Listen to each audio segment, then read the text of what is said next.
महायुतीच्या मंत्र्यांना बंगल्यांचं वाटप करण्यात आलेलं आहे। चंद्रशेखर बावनकुळेंना रामटेक बंगला देण्यात आलेला आहे। राधाकृष्ण विखेंना रॉयल स्टोन बंगला देण्यात आलेला आहे। पंकजा मुंडेंना पर्णकुटी बंगला देण्यात आलेला आहे। महायुतीच्या मंत्र्यांना बंगल्यांचं वाटप करण्यात आलेलं आहे। आताच्या क्षणाची ही मोठी बातमी आपण पाहतो। या संदर्भात ताजे अपडेट देत आहेत आपले प्रतिनिधी ओम देशमुख।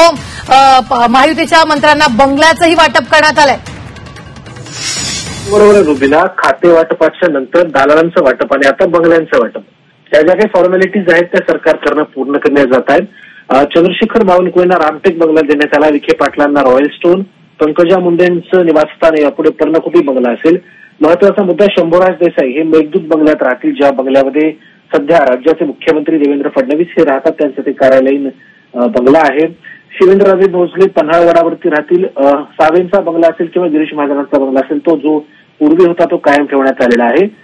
त्यासोबतच सभापती विधान परिषदेचे आहेत राम शिंदे, त्यांना ज्ञानेश्वरी बंगला देण्यात आलाय आणि भरत गोगावले असतील, मकरंद पाटील असतील, नरहरी झिरवाळ असतील किंवा संजय सावकरे सारखे काही महत्वाचे मंत्री असतील, यांची रवानगी जी आहे ती सध्या सुरुची आणि अवंती जी शासकीय इमारती आहेत त्यामधल्या फ्लॅट्समध्ये करण्यात आली आहे। त्यांना देखील काही दिवसांमध्ये बंगल्यांचं वाटप केलं जाईल अशी माहिती समोर आली। त्यामुळे जी काही औपचारिकता आणि फॉर्मॅलिटीज म्हणून बंगल्यांचं वाटप राहिलं होतं ते आता करण्यात आलं, त्यामुळे लवकरात लवकर हे मंत्री कामकाजाला सुरुवात करतील अशी अपेक्षा व्यक्त केली जाते। निश्चित, धन्यवाद ओम ताजे अपडेट देण्यासाठी। आपण पाहतोय यावेळी मंत्र्यांना बंगल्याचंही वाटप करण्यात आलेलं आहे।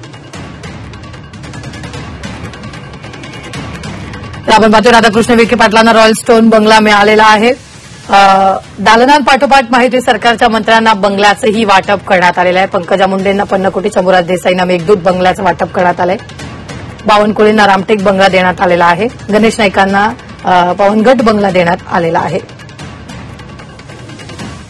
ही लिस्ट जी आहे ती आपण सध्या स्क्रीनवर पाहतोय। या लिस्टनुसार आदिती तटकरेंना प्रतापगड पास देण्यात आलेला आहे। मंत्र्यांना बंगल्यांचं वाटप करण्यात आलेलं आहे। महायुतीच्या मंत्र्यांना दालनापाठोपाठ आता बंगल्यांचंही वाटप करण्यात आलेलं आहे। ही सध्या लिस्ट जी आहे ती आपण स्क्रीनवर पाहतोय।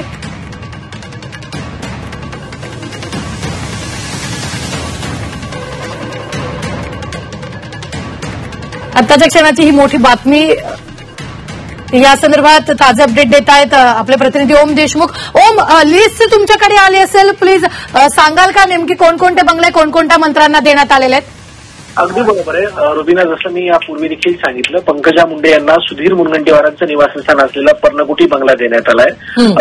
मुख्यमंत्री देवेंद्र फडणवीस सध्या ज्या बंगल्यामध्ये राहतात तो मेघदूत बंगला जो आहे तो शिवसेनेचे मंत्री शंभूराज देसाई यांना देण्यात आलेला आहे। त्यानंतर जर आपण पाहिलं तर एकंदरच यानंतर संजय राठोड असतील, यांना शिवनेरी बंगला देण्यात आला। राम शिंदे जे विधान परिषदेचे सभापती आहेत त्यांना ज्ञानेश्वरी बंगल्याचं वाटप करण्यात आलं। चंद्रकांतदादा पाटील सिंहगड बंगल्यात राहतील। हसन मुश्रीफ यांचा मुक्काम यापुढे विशाळगड बंगल्यावरती असणार आहे। आशिष शेलार जे मुंबईतले मंत्री आहेत त्यांना रत्नसिंधू हा बंगला देण्यात आलाय। आदिती तटकरे यांना प्रतापगड जो त्यांचा सध्याचा बंगला आहे तो देण्यात आलाय। सध्याचे जे मंत्री मागच्या 2.5 वर्षाच्या कार्यकाळामध्ये त्यांचं जे निवासस्थान आहे तेच त्यांना कायम ठेवण्यात आले। धनंजय मुंडे असतील, संजय राठोड असतील, दादा भुसे असतील, गुलाबराव पाटील असतील किंवा गिरीश महाजन, चंद्रकांतदादा पाटील, विखे पाटील यांचे जे बंगले आहेत ते कायम ठेवण्यात आलेले आहेत। नव्यानं जे मंत्री आलेले पंकजा मुंडे असतील, जयकुमार रावळ असतील यांना मात्र नव्यानं बंगल्यांचं वाटप करण्यात आलंय। उदय सामंत यांना मुक्तगिरी बंगल्यात देण्यात आलं, जे मुख्यमंत्र्यांच्या बंगल्याच्या शेजारचाच आहे। पंकजा मुंडे जसं मी सांगितलं सुधीर मुनगंटीवार ज्या बंगल्यामध्ये राहायचे तो पर्णकुटी बंगला पंकजा मुंडेंना देण्यात आलाय। त्यामुळे एकंदरीत बंगल्यांचे वाटप आता झाले।